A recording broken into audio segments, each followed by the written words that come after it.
Hello દોસ્તો, હું છું તમારો દોસ્ત જીતેન્દ્ર ધોળકિયા. મિત્રો, ઘણા સમય બાદ ફરી પાછા ચેનલ ઉપર મળી રહ્યા છીએ. આપ સૌ જાણો છો કે આઈટીઆઈમાં તમે મારી સાથે આ જર્નીમાં લગભગ કોરોના કાળથી સાથે જોડાયેલા છો. જુદા જુદા લાઈવ વિડીયો અને જુદા જુદા માહિતી અને સમાચારના માધ્યમથી આજે આપણે વાત કરવાના છીએ ડીઆરડીઓ. ડીઆરડીઓ એટલે ડિફેન્સ રિસર્ચ ડેવલપમેન્ટ ઓર્ગેનાઇઝેશન, કે જે આપણા સેના માટે થઈને મિસાઇલ બનાવે છે, સેના માટે શસ્ત્રો બનાવે છે, તોપગાડી બનાવે છે. આ બધાની અંદર પણ આઈટીઆઈની જરૂરિયાત હોય છે. મિત્રો, તમને આગળ પણ ઘણા બધા વિડીયોમાં આપણે ઓલરેડી વાત કરી ચૂક્યા છીએ કે મેં પણ મારી જર્ની તમારી જેમ એક આઈટીઆઈ સ્ટુડન્ટ તરીકે જ શરૂ કરેલી હતી અને મારા અનુભવો છે એ તમારી સાથે શેર થઈ શકે એ માટે કોરોનામાં આપણે આ ચેનલના માધ્યમથી સખત મળતા રહ્યા છીએ. આજે હું તમારી સાથે વાત કરી રહ્યો છું ત્યારે 5000થી વધારે આ ચેનલના નિયમિત સબસ્ક્રાઈબર છે. 2-2.5 લાખથી વધારે વ્યુઅર છે જે નિયમિત કાશ્મીરથી લઈ અને કન્યાકુમારી સુધી મિત્રો જોઈ રહ્યા છે. અને મને કહેતા બહુ આનંદ થાય છે કે તમે લોકો બહુ રસપૂર્વક જોવો છો. તમારી કમેન્ટ દ્વારા એ વસ્તુ જાણવા મળે છે. તમારા પ્રશ્નો શેર કરો છો અને 24 અવર તમારી સાથે હું હેન્ડી બની રહું એવો મારો પ્રયત્ન હોય છે. લગભગ આમ જોવા જઈએ તો 6-8 મહિના કે વર્ષ દિવસથી વધારે સમયથી આપણે મળ્યા નથી. અને એનું કારણ એ છે કે આ જર્નીમાં આઈટીઆઈના સ્ટુડન્ટ તરીકે મેં શરૂ કરી હતી. આજે માંગરોળ સીલ આઈટીઆઈના પ્રિન્સિપાલ તરીકેની જવાબદારી સંભાળી રહ્યો છું અને 22/9ના રોજ જવાબદારી પ્રિન્સિપાલ તરીકેની ફૂલ ટાઈમ મળી ગયેલી અને આજે 1 વર્ષ થઈ ગયું. અને તેથી જ ત્યાં લગભગ 308 જેટલા સ્ટુડન્ટને 7 ટ્રેડમાં તાલીમ ચાલતી હોય. એ લોકોની સાથે લાઈવ અને એ લોકોની સારી કેરિયર બનાવવા માટે થઈ અને યુટ્યુબ અને આ બંને સોશિયલ મીડિયા જે કંઈ બીજા છે એનાથી થોડું અળગું રહેવું પડ્યું, જેનું મને પણ દુઃખ છે. પરંતુ આજે જ્યારે ડીઆરડીઓની વાત આવી કે જે સંરક્ષણ સંશોધન અને વિકાસ સંગઠન છે અને એ લોકો એપ્રેન્ટિસની આઈટીઆઈના વિવિધ ટ્રેડની ભરતી કરી રહ્યા છે, તો મને એમ થયું કે આ માહિતી છે એ સાનું વેદ બંધ કરતો મારા આઈટીઆઈ માંગરોળના જ માત્ર વિદ્યાર્થીઓને નહીં પરંતુ સર્વને આ માહિતી મળવી જોઈએ એવો મારો પ્રયત્ન છે. અને આજે આપણે આ માહિતી તમારા સુધી પણ પહોંચે એવો પ્રયત્ન કરી રહ્યા છીએ. તો સૌપ્રથમ જો વાત કરીએ તો 26 તારીખે આ લોકોએ 25 તારીખે એની માહિતી છે એ ડૉક્ટર સતીશ સંજય રેડ્ડી એજન્સીના કાર્યકારીમાંથી જોડવામાં આવી છે. એનું મુખ્યાલય છે નવી દિલ્હીમાં છે અને સૌથી મોટી સંસ્થા છે. લગભગ 30,000 જેટલા કર્મચારીઓ આ બધા જુદા જુદા સાધનો બનાવવા માટે થઈને ડિફેન્સના સાધનો બનાવે છે અને એમાં જોડાયેલા છે. અને મને બહુ મજા આવશે કે જો તમે પણ આ ડીઆરડીઓ નામની સંસ્થા સાથે જોડાવ તો શરૂઆતમાં એપ્રેન્ટિસ તરીકે, અને ત્યાર પછી તમે જો મહેનત કરશો તો તમને ત્યાં કોન્ટ્રાક્ટ ઉપર અને નોકરી ઉપર લઈ લેવામાં આવશે. તમારા ટેલેન્ટ ઉપરની દુનિયા છે. પણ સરસ મજાની સેન્ટ્રલ ગવર્મેન્ટની આપણી એક સોચ એવી હોય છે કે પીજીવીસીએલ ને જેટકો ને જીએસઆરટીસી નગરપાલિકા આનાથી ઉપર ઉઠીને જતા નથી. અને વચ્ચે પણ મેં કીધું આ બધું લાઈવ અને ચેનલ ને બધું નિષ્ક્રિય થવાનું કારણ જ કે તમે લોકો તમારા એક જે સ્ટેટસ માઇન્ડ છે એ સ્ટેટ ઓફ માઇન્ડને તમે ચેન્જ કરવા માંગતા નથી. તો હવે આપણી પાસે આમ જોવા જાય તો મેં 1986માં જ્યારે આઈટીઆઈ કર્યું ત્યારથી માંડીને જો અત્યાર સુધીની વાત કરું તો આ એક સમયગાળો સરસ મજાનો એવો પહેલી વખત આવ્યો છે કે જે હેલ્ધીલી તમે વૈજ્ઞાનિકો સાથે કામ કરી શકો એમ છો અને તમને એક વૈજ્ઞાનિકો જેટલો દરજ્જો પણ મળે એમ છે. ઈસરોની અંદર હોય કે રાજા રમનના રિસર્ચ સેન્ટરની વાત હોય કે ડીઆરડીઓની વાત હોય, સેન્ટ્રલ ગવર્મેન્ટની અંદર આ ચેનલ ઉપર કેટલા બધા વિડીયો તમારા માટે સંશોધન કરીને મૂક્યા છે. અને મને પોતાને અફસોસ થાય છે અને ઘણીવાર મેં કીધું પણ છે કે સાલું અમે જો 10-15 વર્ષ મોડા આવ્યો હોત તો આ કોઈ પણ સારી સંસ્થામાં આઈટીઆઈ કરીને જોડાયા હોત. પણ તમારા માટે તક છે. આપણે જાજો સમય નથી લેવો અને મૂળ મુદ્દા ઉપર આવીએ તો ભારત સરકારનું સંરક્ષણ મંત્રાલય છે એનું હૈદરાબાદની અંદર મિસાઇલ કોમ્પ્લેક્સ છે, APJ Abdul Kalam missile complex વિજ્ઞાન કાચા હૈદરાબાદ, અને એનો ઈમેલ પણ આપેલું છે. આપણું જે બ્લોગ સ્પોટ છે JSDhodkia.blogspot.com કરીને પેજ ઉપર આ બધી માહિતી હું તમને જે આપી રહ્યો છું એ છે. પણ ઘણી બધી બાબતો એવી છે કે જે તમે વાંચો કદાચ તો હજી તમને ક્લિક ન થાય, એટલા માટે તમારી સામે આ વિડિયા સ્વરૂપે ક્લિપ સ્વરૂપે રજૂ કરું છું. તો એમાં ટ્રેડ એપ્રેન્ટિસ જોઈએ છે, અને ખાસ તમારા માટે આનંદની વાત એ છે કે તમે એનસીવીટી કર્યું હોય કે જીસીવીટી કર્યું હોય એની તમારે ચિંતા નથી કરવાની. ઘણાના પ્રશ્નો એવા હોય છે કે સાહેબ અમે જીસીવીટી કે એસસીવીટી કર્યું છે, તો ફોરગેટ ઇટ કે તમે જીસીવીટી છો, એનસીવીટી છો કે એચસીવીટી કરેલું છે. તમારા 3 માંથી કોઈ પણ સર્ટિફિકેટ હશે તો ખાસ fitter, welder, Turner, machinist, mechanic diesel, electronics mechanic, electrician, COPA, આટલા ટ્રેડ માટે આ ભરતી આવી છે. ભૂતકાળમાં દર વર્ષે ભરતી થતી હોય છે. આ બધી જ સારી સારી જે ઇન્સ્ટિટ્યૂટ છે જે સેન્ટ્રલ ગવર્મેન્ટની, એમાં દર વર્ષે એપ્રેન્ટિસ નિયમિત લેતા હોય છે. 120 જેટલી જગ્યાઓ છે, એમાં તમારા ચાન્સ બહુ સરસ મજાના ઉજળા છે. બીજી વાત એ છે કે બ્લોગ સ્પોટ ઉપર તમને કીધું કે ફોલો તમે કરી દો તો તમને આ રીતના જે કંઈ નવી માહિતી હોય, હજી પણ તમને ખબર નહીં કેમ એમ થઈ ગયું છે કે અમે અહીંયા એક લાઈક કરી દેવું કે એક કોમેન્ટ કરશું કે આ બધા જે તમારા સોશિયલ મીડિયાના ચમચા લોકો છે ને એ તમારી પત્રખાને લાઈક કરો ને શેર કરો ને સબસ્ક્રાઇબ કરો ને, એટલે તમને એમ થાય છે કે એ લોકોને જાણે પૈસા થઈ ગયા. તો ધોળકિયા સાહેબને આ ચેનલ ઉપરથી કોઈ પૈસાની લાલચ જ નથી. ભગવાનની દયા છે, પ્રિન્સિપાલ છે, સારી નોકરી છે, સારો પગાર છે. માત્ર ને માત્ર તમારા સુધી આ માહિતી પહોંચાડવા માટે જ આપણે આમ મળી રહ્યા છીએ. અને આજે 1 વર્ષથી સમજો તમે કે મારી પાસે એટલો ટાઈમ જ નહોતો કે હું તમારી સામે આવી શકું, પણ આવી સરસ મજાની ઓફર હોય તો મને એમ થાય કે તમારી હારે આ બાબતની શેર થવી જોઈએ. આજ બપોરે 11 વાગે એક સરસ મજાની ગૂગલ ઉપર મીટિંગ પણ ઝૂમ પર ગોઠવેલી, એમાં એટલી બધી સંખ્યા થઈ નહોતી. તો ખાસ તમારે જો તમારે કેરિયર બનાવ્યું હોય તો આ બાબતોને તમે જુઓ. તમે બ્લોગ સ્પોટ ઉપર કેટલી બધી પોસ્ટ તમારા માટે મૂકી છે, યુટ્યુબની ચેનલ ઉપર કેટલી બધી પોસ્ટ મૂકી છે, અને ખાસ તમને સબસ્ક્રાઇબ કરવા માટેનું અથવા તો ફોલો કરવા માટેનું બ્લોગ સ્પોટમાં એટલા માટે કહીએ છીએ કે તમને જે નવી માહિતી છે એ તરત જ મળી જાય. મારે કોઈ વ્યુઅર વધારવા નથી, મારે કોઈ સબસ્ક્રાઇબર વધારવા નથી. 300 છોકરાની આઈટીઆઈના છે, એને સાચવીએ, એનો પગાર મને મળે એ ઘણું છે. તો જાહેરાતની સૂચના ક્રમાંક આપ્યું છે 2024-25 માટે એપ્રેન્ટિસની ભરતી કરવાની થાય છે. આ જે કંઈ કીધા એ ટ્રેડ સાથે સાથે તમારા મિત્રો પણ જો કોઈ બીટેક કરેલા હોય તો એના માટે થઈને પણ 40 જગ્યાઓ છે, જેમાં મિકેનિકલ છે, કેમિકલ છે, ઇલેક્ટ્રિકલ છે, આ બધી જગ્યાઓ છે. તો એ પણ તમે બ્લોગ સ્પોટ ઉપર આખો પરિપત્ર મૂક્યો છે, ડાઉનલોડ કરી અને તમે એ પણ જોઈ શકશો. ટેકનિશિયન એપ્રેન્ટિસની અંદર ડિપ્લોમાની પણ એ લોકોને જરૂરિયાત છે, અને આઈટીઆઈ, એમ 3 પ્રકારના એપ્રેન્ટિસ કુલ મળીને લગભગ 250 જેટલી જગ્યાઓ ભરવાની થાય છે.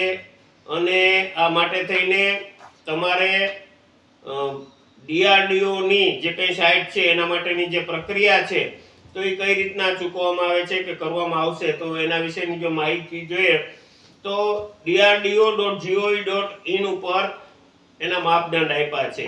અને એ માપદંડનું શુદ્ધ ગુજરાતી કરીને તમારા માટે થઈને JS Dholakia, J for Jitendra, S for Shantilal, Dholakia, આખું DHOLAKIYA, ધોળકિયા, પછી એક ટપકું મતલબ સ્પોટ, ત્યાર પછી બ્લોગ સ્પોટ blogspot.com એમ કરશો તો તમને મારું બ્લોગ સ્પોટનું પેજ મળશે ને એની ઉપર આનું બધાનું ગુજરાતી કરીને મૂક્યું છે. તો આ 3 પ્રકારના ડિપ્લોમા હોય, ચાહે બી કરેલા હોય કે આઈટીઆઈ, બધા માટે થઈને વિસ્તૃત માહિતી છે. હવે આપણે શરતોની અંદર જઈએ તો પહેલી વસ્તુ છે કે મેં કીધું એ પ્રમાણે ઉમેદવારની ઉંમર છે એ 15મી ઓગસ્ટ 24ના રોજ 18 વર્ષથી ઓછી ન હોવી જોઈએ. તો પહેલી શરત આપણી એ આવે કે 17 વર્ષથી નીચેના જે તાલીમાર્થીઓ છે એ કોઈ પણ અથવા ડિપ્લોમા કે BE વાળા પણ અરજી કરી શકશે નહીં. 18 વર્ષની ઉંમર છે એ 15મી ઓગસ્ટ 24ના રોજ પૂરી થયેલી હોવી જોઈએ. નિયમિત ઉમેદવારો લાયકાત પરીક્ષાઓ પૂર્ણ કરેલી હોવી જોઈએ અને 22, 23 અથવા 24 3 વર્ષમાંથી ગમે 2022માં હોય, 2023ના હોય કે 24માં હોય, તમે પાસ કરેલી હોવી જોઈએ અને ટ્રેડ એપ્રેન્ટિસ માટે થઈને 60% તમારા રિઝલ્ટ હોવું જોઈએ, તો તમે આના માટે એલિજિબલ ગણાશો. ઓનલાઈન અરજીની તારીખ છે એ ન્યૂઝપેપરમાં જાહેરાત પ્રસિદ્ધ થયાની તારીખથી 21 દિવસ છે. છેલ્લી તારીખ પછી ઓનલાઈન અરજીઓ સ્વીકારવામાં આવશે નહીં. તો સામાન્ય રીતે અત્યારે જો હું વાત કરું તો 25 તારીખે લગભગ અરજી એ લોકોએ મૂકી છે અને એનાથી 21 દિવસ ગણતા લગભગ 10મી ઓક્ટોબર જેવી તારીખ આવે છે. તો 10મી ઓક્ટોબર સુધી તમે અહીંયા અરજી કરી શકશો. ત્યાર પછી એની જે પસંદગીની પ્રક્રિયા છે તો ઈ એપ્રેન્ટિસના એક્ટ 61 મુજબ થાય. દસ્તાવેજોની ચકાસણી છે એ પણ એ જ રીતના નિયમ પ્રમાણે એ લોકો કરશે. શોર્ટલિસ્ટેડ થયેલા ઉમેદવારોને અરજીમાં લખેલા મેલ ઉપર એની મેલ જાહેર કરવામાં આવશે. એટલે ખાસ યાદ રહે કે તમારું મેલ તમે નિયમિત જે જોતા હોય, જેનો પાસવર્ડ ખબર હોય, ખોલ બંધ કરતા હોય, એ મેલ જ એડ્રેસ એમાં લખવું, એમાં તમને જાણ કરશે. એટલે ઈમેલ છે એ સક્રિય તમારે રાખવાની એ લોકો સલાહ આપે છે. મોબાઈલ નંબર ને ઈમેલ આઈડીમાં કોઈ પણ પ્રકારનો ફેરફાર કરવો નહીં જ્યાં સુધી તમે આ અરજી કરી હોય ત્યાં સુધી. અને જો એમાં કોઈ ફેરફાર થશે ને તમને માહિતી ન મળે તો એના માટે DRDO છે એ કોઈ જવાબદાર નથી, એવું એનું કહેવાનું થાય છે. દસ્તાવેજોની ચકાસણી જોડતી વખતે કયા કયા દસ્તાવેજો રાખવાના છે? તો પહેલું, અરજીની સહી કરેલ પ્રિન્ટ આઉટ, એક એપ્લિકેશનની પ્રિન્ટ જોઈએ, 10માની માર્કશીટ, પછી તમે જે ભણ્યા છો એનું BE અથવા BTech અથવા ડિપ્લોમા અથવા ITI જે કંઈ કરી છે એની ફાઇનલ માર્કશીટ તમારે જોશે. કામચલાઉ પ્રમાણપત્ર મતલબ પ્રોવિઝનલ હશે તો પણ ઓકે. ત્યાર પછી જાતિનું પ્રમાણપત્ર જોશે. ITI અને ડિપ્લોમાનું જે તમારી માર્કશીટ આવતી હોય તે માર્કશીટ જોશે. ફિઝિકલી ડિસેબલ તમે હો તો એનું પણ પ્રમાણપત્ર જોશે. અને સરકાર દ્વારા જાહેર કરેલ કોઈ પણ ફોટો ID કાર્ડ અથવા ભારતનું પાન કાર્ડ અથવા તો મતદાર કાર્ડ કે ડ્રાઇવિંગ લાયસન્સ જેમાં તમારો ફોટો હોય એવું કોઈ પણ કાર્ડ છે એની જરૂરિયાત જોશે. અને એમાં આધાર કાર્ડ ગણવાનું નથી, કારણ કે આધાર કાર્ડ અલગથી ફરજિયાત એ લોકો ગણે છે. એટલે આધાર કાર્ડ સિવાયનું એક ફોટો ID પણ જોશે, 2 પાસપોર્ટ સાઇઝના ફોટોગ્રાફ. હવે ત્યાર પછીની વાત જો કરીએ તો તાલીમ માટે પસંદ કરેલા ઉમેદવારોને તેમના નિયંત્રણની બહારના કારણો સિવાય તાલીમમાંથી ખસી દેવામાં નહીં આવે. મતલબ કે કોઈ પારિવારિક સંજોગો તમારા એવા થયા કે કઈ એવી ઘટના દુર્ઘટના ઘટી તો તમને તાલીમ અધૂરી મૂકવાની છૂટ મળશે. બાકી તમને તાલીમમાં બાહેંધરી લોકો લેશે અને છૂટ નહીં આપવામાં આવે. એનો એક સરસ મજાનો કરાર પણ દરેક એપ્રેન્ટિસની અંદર થાય છે, નોટ ઓનલી DRDO. મેં એપ્રેન્ટિસમાં પણ 3 વર્ષ તમને ખબર છે કે વેરાવળ કામગીરી કરી તો એ કરારમાં આપણે સહી કરવાની રહેશે. તો એપ્રેન્ટિસ માટે પસંદ થયેલ ઉમેદવારની સાથે કોઈ પત્ર વ્યવહાર કરવામાં નહીં આવે, એ ખાસ યાદ રાખવાનું. કોઈ પણ કારણ વિના કોઈ પણ કારણ આપ્યા વિના પણ એ લોકો પ્રક્રિયામાં કંઈ સુધારો કરશે, કંઈ જરૂર પડે તો સ્થગિત કરશે, એના અધિકાર છે અને એ આપણે બંધન કરતા રાખવાનું રહેશે. એમાં કોઈ અપીલ આપણી સ્વીકારવામાં નહીં આવે કે એના ઉપર વિચાર પણ કરવામાં નહીં આવે. આ એના મુખ્ય વસ્તુઓ થઈ ગઈ.